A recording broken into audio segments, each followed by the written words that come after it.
Third friends. मैंने इसके पहले भी friends class first and class second बनाई है और अब मैं आपके लिए लेकर आया हूँ क्लास थर्ड फ्रेंड्स, जिसमें हम और वोकैब्स पढ़ेंगे और क्लियर करेंगे। सो आइए फ्रेंड्स सबसे पहले अपनी वोकैब पढ़ते हैं, जो कि है डिनाई। फ्रेंड्स डिनाई को हम रिफ्यूज भी कह सकते हैं, डिनाई को हम रिफ्यूज भी कह सकते हैं। और रिफ्यूज करना कि मैं इसे रिफ्यूज करता हूँ, रिफ्यूज का मतलब अस्वीकार करना, यानी डिनाई का मीनिंग होगा अस्वीकार करना। क्या फ्रेंड्स? अस्वीकार करना। जैसे कि friends I don't deny that I have made some mistakes, मैं इससे नहीं मुकरता हूँ। अस्वीकार करना मतलब तो मैं इससे नहीं मुकरता हूँ कि मैंने अपनी कुछ मिस्टेक्स की हैं, जैसे कि मैंने पहले भी बहुत मिस्टेक्स की हैं, सो मैं उसे ये अस्वीकार नहीं करता हूँ कि हाँ मैंने की है, मैं स्वीकार करता हूँ। लेकिन यहाँ हमने इसे कैसे बोला है कि मैंने अपनी मिस्टेक्स की हैं उनसे नहीं मुकरता हूँ। ठीक है फ्रेंड्स, अब आता है कॉन्क्वेस्ट। कॉन्क्वेस्ट मतलब होता है फ्रेंड्स विक्ट्री। विक्ट्री मतलब क्या होता है? जीत। जैसे हम खेलते हैं ना कॉल ऑफ ड्यूटी, पबजी और फ्री फायर, जब आप खेलते हैं तो उसमें अगर आपकी विक्ट्री होती है तो लिख कर आता है ना विक्ट्री। विक्ट्री मतलब होता है जीत, कि आप जीत गए फ्रेंड्स। तो यहाँ विक्ट्री का मतलब होता है जीत, जीत या विजय, जीत या विजय होता है फ्रेंड्स। अब जैसे कि एग्जांपल के साथ समझते हैं, he had the conquest of southern Poland in 1939। उसने क्या किया फ्रेंड्स? कॉन्क्वेस्ट आगे मतलब 1939 के अंदर उसने साउथर्न पोलैंड पे विजय पाई थी, विजय प्राप्त की थी, जीत। साउथर्न पोलैंड को 1939 में जीत लिया था उसने फ्रेंड्स। क्या जीत लिया था? जैसे आई हैड अ विक्ट्री और फ्री फायर में जीत गया विक्ट्री।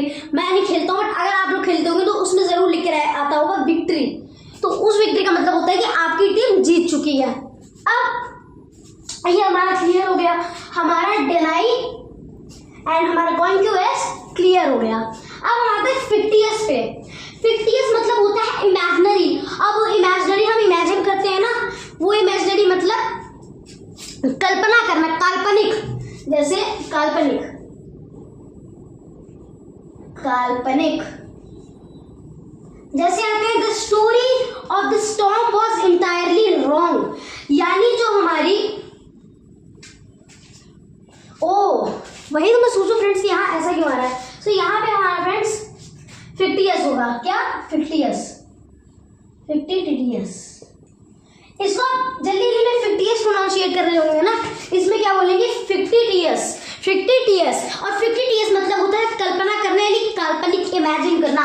जैसे जो स्टॉर्म की स्टोरी थी वो पूरी तरीके से काल्पनिक थी, इमेजिनरी थी। जैसे कि हम कार्टून मूवीज देखते हैं ना तो वो भी इमेजिनरी होती है, वो रियल लाइफ में परफॉर्मेंस नहीं होती। जैसे वो मूवी जो हमने देखी थी वो फिक्टिटियस थी, इमेजिनरी थी। वैसे यहाँ पे भी दिया है कि जो स्टॉर्म की स्टोरी थी हमारी दादी ने सुनाई थी ना, वो पूरी तरीके से फिक्टिटियस यानी काल्पनिक, इमेजिनरी थी। सो ये भी हो गया फ्रेंड्स हमारा क्लियर। अब आते हैं प्रोहिबिट पे। देखिए प्रोहिबिट मतलब होता है रोक, प्रतिबंधित ना करे। जैसे रोक या फिर प्रतिबंधित या फिर ना करे। प्रतिबंधित मतलब क्या होता है? किसी चीज पर रोक लगाना। जैसे हम लिखते हैं प्रतिबंधित, यहाँ मैं लिख देता हूँ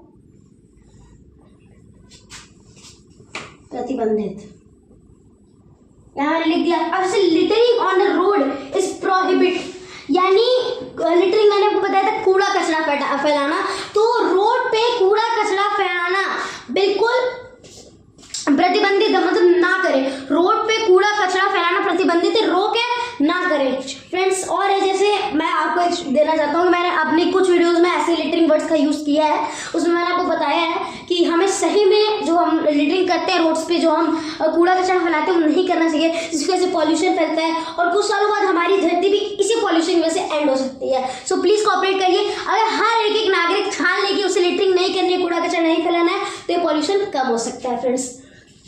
चलिए हमारा हो गया प्रतिबंधित यानी प्रोहिबिट पे। अब आते हैं स्टेशनरी पे। देखिए स्टेशनरी मतलब वो पेंसिल बॉक्स वाली स्टेशनरी नहीं होता, ये स्टेशनरी मतलब होता है स्टिल। स्टिल मतलब स्थिर होता है। जैसे ये देखिए,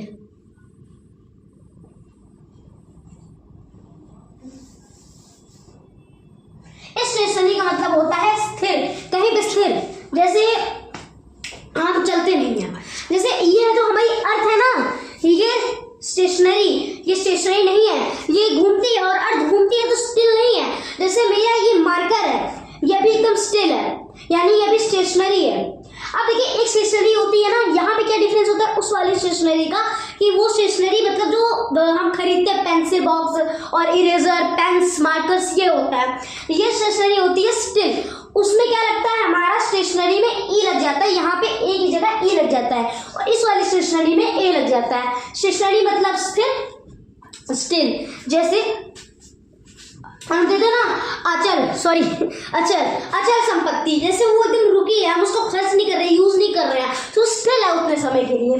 जैसे the bus was stationery and हावर, ये जो हमारी बस है ये 1 घंटे के लिए स्थिर थी, स्टिल थी। जैसे स्कूल में स्कूल में जब हमारी छुट्टी होती है तो बसेस हम देखते हैं ना स्टिल होती है, फिर 1 घंटे के लिए कुछ देर के लिए जितने देर के लिए स्टिल होती है, फिर जब हम बैठते हैं तो चलते हैं, तो जितनी देर के लिए बस स्टिल होती है और जब स्टिल होती है तो वहाँ स्टेशनरी लगा देते हैं फ्रेंड्स। ठीक है, ये भी हमारा हो गया क्लियर। एम्पल मीनिंग होता है फ्रेंड्स पर्याप्त या इफरात, मतलब कि उनके पास पर्याप्त या इफरात धन था ट्रिप के लिए उनके पास बहुत सारा धन था, इफरात धन था। कितना? पर्याप्त या इफरात। इफरात और पर्याप्त मतलब होता है बहुत ज्यादा, तो उनके पास ट्रिप के लिए इफरात धन था। अब आते हैं फ्रेंड्स बेयर फेस्ड, इसका मीनिंग होता है फ्रेंड्स शर्मीला, ये तो अलग हो जाएगा, बेशर्म।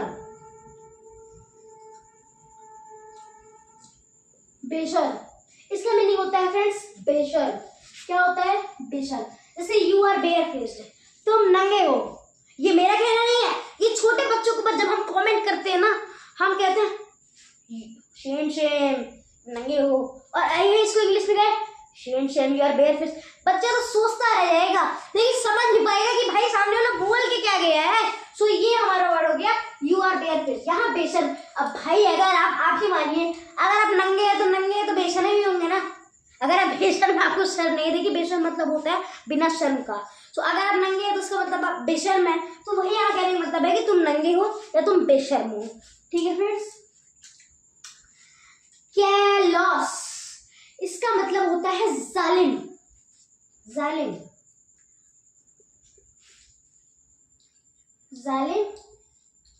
या कठोर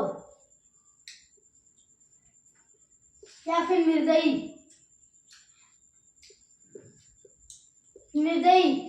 या फिर कैसे गए निर्दयी, जालिम कठोर निर्दयी, ये 3 हम इसको कह सकते हैं फ्रेंड्स। अब जैसे एक देखते हैं, हर ट्यूशन टीचर इज वेरी कैलॉस, उसका ट्यूशन टीचर बहुत ही जालिम है, मतलब बहुत कठोर है, बहुत स्ट्रिक्ट है। स्ट्रिक्ट मतलब कहते हैं ना कि वो बहुत स्ट्रिक्ट है, वो हमें ये काम नहीं करने देते, वो काम नहीं करने देते, एकदम बदमाशी ना हो ट्यूशन में हमारे, वो सब होता है फ्रेंड्स। और मारते हैं, पीटते हैं हमें और डांटते हैं हर समय, वो हमारे जाते हैं कैलॉस में। देखिए यहाँ पे थोड़े स्ट्रिक्ट टीचर्स होते हैं फ्रेंड्स, मैं अब जालिम की बात नहीं कर रहा हूँ, यानी कैलॉस की नहीं, मतलब थोड़े स्ट्रिक्ट टीचर होते हैं, बट वो स्ट्रिक्ट हमारे फ्यूचर के लिए होते हैं। एक बात आप याद रखिएगा, जो टीचर आपको बहुत मानते हैं, आपसे बहुत आपको दिखाने की कोशिश करते हैं, आपसे बहुत प्यार करते हैं, आपको डांटते नहीं है, वो टीचर कभी भी आपका भला नहीं चाहेंगे। लेकिन जो टीचर आपको पल पल पे आपकी गलतियों का एहसास कराते हैं, आपको डांटते हैं, वो टीचर हमेशा आपके फ्यूचर के बारे में सोचते हैं।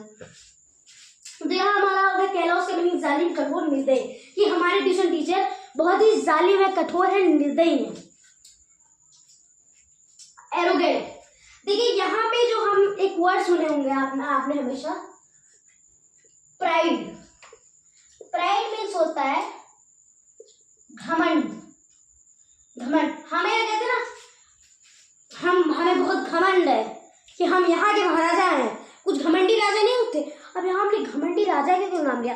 देखिए हमें किसी पे घमंड रहता है, हमें उस पर घमंड है, वो तो विजय करके ही आएगा। और यहाँ घमंडी मतलब जो घमंड करता है, और घमंड वो होता है जो कि एक घमंडी करता है।